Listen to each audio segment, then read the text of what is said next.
এটা হচ্ছে নরম তুলতুলে এবং মজাদার মার্বেল কেক।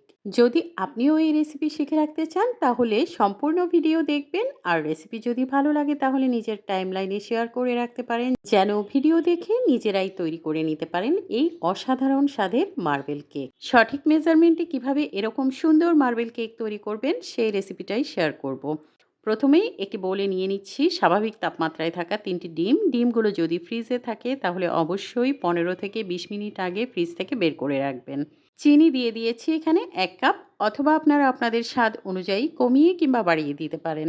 লবণ দিয়ে দিয়েছি হাফ চা চামচ। এখন একটা হুইক্সের সাহায্যে চিনি এবং লবণ খুব ভালো মতো ডিমের সাথে মিশিয়ে নিব। ঠিক ততক্ষণ পর্যন্ত মেশাতে থাকবো যতক্ষণ পর্যন্ত চিনিটা গলে না যায়। এই কাজটা আপনারা চাইলে ইলেকট্রিক বিটার দিয়েও করতে পারেন, সেক্ষেত্রে সময়টা আরেকটু কম লাগবে। প্রায় 5 মিনিট হুইস্কের সাহায্যে বিট করে নেওয়ার পর ডিমটা যখন এরকম ফোমি টেক্সচারে চলে এসছে এবং চিনিটাও গলে গিয়েছে, তখন আমি এর মধ্যে দিয়ে দিয়েছি 1/3 কাপ রান্নার তেল। তেলের পরিবর্তে আপনারা চাইলে এখানে গলানো বাটারটাও ব্যবহার করতে পারেন। হুইস্কের সাহায্যে তেলটা এখন ডিমের মিশ্রণের সাথে ভালো মতো মিশিয়ে নিয়েছি। এবার শুকনো উপকরণগুলো অ্যাড করে দিচ্ছি। একটা চালনিতে প্রথমেই আমি নিয়ে নিচ্ছি 2 কাপ ময়দা। ময়দার পরিবর্তে আপনারা চাইলে আটাটাও ব্যবহার করতে পারেন। যেহেতু এখানে আমি 2 কাপ ময়দা ব্যবহার করেছি এজন্য 2 চা চামচ বেকিং পাউডার দিয়ে দিয়েছি। 2 চা চামচ গুঁড়ো দুধ দিয়ে দিয়েছি। এখন সবগুলো শুকনো উপকরণ চালনি দিয়ে ভালো মতো চেলে নিচ্ছি। যে কোনো ধরনের কেক তৈরি করার আগে শুকনো উপকরণগুলো অবশ্যই একবার চেলে নিতে হবে। এতে করে কেকের ভেতরের টেক্সচারটা খুব ভালো হয়। কেকটা অনেক বেশি নরম এবং তুলতুলে হয়। এবার হুইস্ক দিয়ে শুকনো উপকরণগুলো ডিমের মিশ্রণের সাথে খুব ভালো মতো মিশিয়ে নিচ্ছি। এই মার্বেল কেকটা যেহেতু পাউন্ড কেক, তাই শুকনো উপকরণ এবং ডিমের মিশ্রণ যেকোনো একদিকে ঘুরিয়ে মেশাতে হবে, এমন কোনো বাধ্যবাধকতা নেই। এলোমেলো করে মেশালেও কেক বানানোর পর কেকে কোনো সমস্যা হবে না। এবার দিয়ে দিচ্ছি 1/3 কাপ তরল দুধ, 1 চা চামচ ভ্যানিলা এসেন্স। দুধ এবং ভ্যানিলা এসেন্স হুইস্কের সাহায্যে খুব ভালো মতো মিশিয়ে নিচ্ছি। প্রায় 1 থেকে 2 মিনিট সময় নিয়ে দুধের সাথে বাকি উপকরণগুলো খুব সুন্দর করে মিশিয়ে নিয়েছি। এরকম একটা ব্যাটার তৈরি হয়েছে। ব্যাটারের ঘনত্বটা ঠিক কীরকম হবে নিশ্চয়ই আপনারা দেখে বুঝতে পেরেছেন। ব্যাটার অনেক বেশি ঘন হবে না, আবার অনেক বেশি পাতলাও হবে না। ব্যাটার খুব সুন্দরভাবে রেডি হয়ে গেছে। আমি যেহেতু আজকে আপনাদের মার্বেল কেক তৈরি করে দেখাবো, এইজন্য এই ব্যাটারটাকে এখন দুভাগে ভাগ করে নিচ্ছি। অন্য একটি বোলে আমি অর্ধেকটা ব্যাটার ঢেলে নিয়ে বাকি অর্ধেকটা ব্যাটার একপাশে রেখে দিচ্ছি। এই অংশটুকুতে আমি কোকো পাউডার যোগ করব। এজন্য একটা বাটিতে আমি প্রথমে 2 চা চামচ কোকো পাউডার নিয়ে নিচ্ছি। এবার এই কোকো পাউডারের মধ্যে 2 চা চামচ পরিমাণ পানি দিয়ে দিয়েছি। চামচ দিয়ে খুব সুন্দর করে মিশিয়ে নিচ্ছি। মেশানোর পর এই যে থকথকে একটা মিশ্রণ তৈরি হয়েছে, এই মিশ্রণটাকে আমি এখন ওই যে ব্যাটারটা আলাদা করে রেখেছিলাম সেই ব্যাটারের মধ্যে দিয়ে দিচ্ছি। এবার হোয়াইট কালারের ব্যাটারের সাথে কোকো পাউডারের মিশ্রণটা আমি খুব ভালো মতো মিশিয়ে নিচ্ছি। ভালো মতো মিশিয়ে নেওয়ার পর ব্যাটার রেডি হয়ে গেছে, ব্যাটার একপাশে রেখে দিচ্ছি। কেক তৈরির জন্য আমি আজকে একটা 8 ইঞ্চ সাইজের স্কোয়ার মোল্ড ব্যবহার করব, আর এই মোল্ডে আমি আগে থেকে তেল গ্রিস করে একটা সাদা কাগজ বিছিয়ে রেখেছিলাম। কেক তৈরির জন্য এবার মোল্ডে ব্যাটার ঢালতে হবে, আর ব্যাটার ঢালার জন্য আমি এখানে মেজারমেন্ট কাপ ব্যবহার করছি। আপনারা যে কোনো বড় চামচ দিয়েও এই কাজটা করতে পারেন। পর্যায়ক্রমে 2 ধরনের ব্যাটার আমি একটার উপর একটা ঢেলে দিচ্ছি। ভিডিওতে আপনারা নিশ্চয়ই দেখে বুঝতে পারছেন। প্রথমেই আমি বেস কালার ব্যাটারটা ঢালার পর এর ওপর কোকো পাউডার মেশানো মিশ্রণটা ঢেলে দিচ্ছি। এভাবে আমি প্রায় 5 থেকে 6 বার করেছি, অর্থাৎ বেস কালারের ব্যাটারের ওপর কোকো পাউডার মেশানো মিশ্রণটা আমি প্রায় 5 থেকে 6 বার ঢেলে দিয়েছি।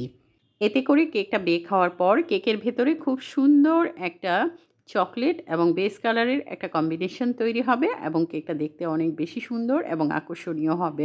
আমরা অনেকেই জানি মার্বেল কেক আমাদের অনেকের কাছেই জেব্রা কেক নামেও বেশ পরিচিত। সম্পূর্ণ ব্যাটার মোল্ডে ঢালা হয়ে গেছে। এবার হাত দিয়ে ধরে মোল্ডটাকে 2 থেকে 3 বার ট্যাপ করে দিচ্ছি যাতে করে এর ভেতর থেকে এয়ার বাবলটা বের হয়ে আসে। এখন একটা ব্যাম্বো স্টিকের সাহায্যে কেকের ভেতরে যেন খুব সুন্দর একটা ডিজাইন ক্রিয়েট হয়, এজন্য আমি একটু দাগ টেনে দিচ্ছি। এই কাজটা একদমই সহজ।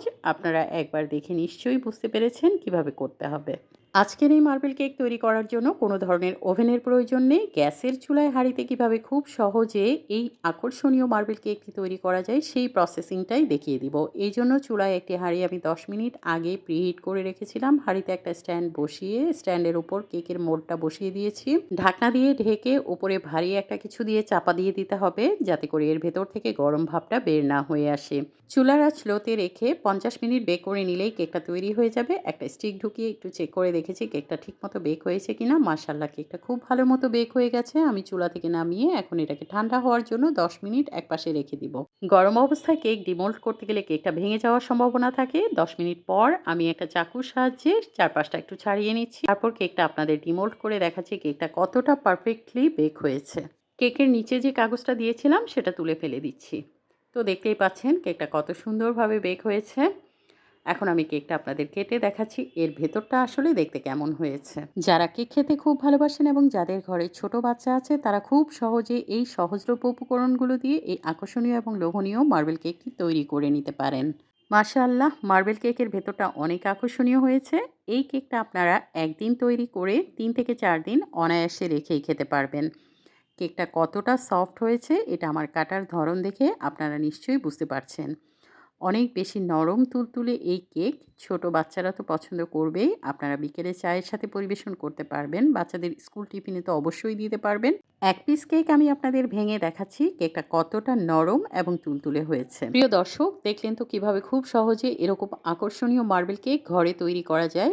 অবশ্যই এভাবে একবার তৈরি করে ফ্রেন্ডস অ্যান্ড ফ্যামিলির সাথে এনজয় করবেন, কোয়ালিটি টাইম স্পেন্ড করবেন। রেসিপি ভালো লাগলে লাইক ও কমেন্ট করে পাশে থাকবেন। সবাইকে ধন্যবাদ, ভালো থাকবেন। আল্লাহ হাফেজ।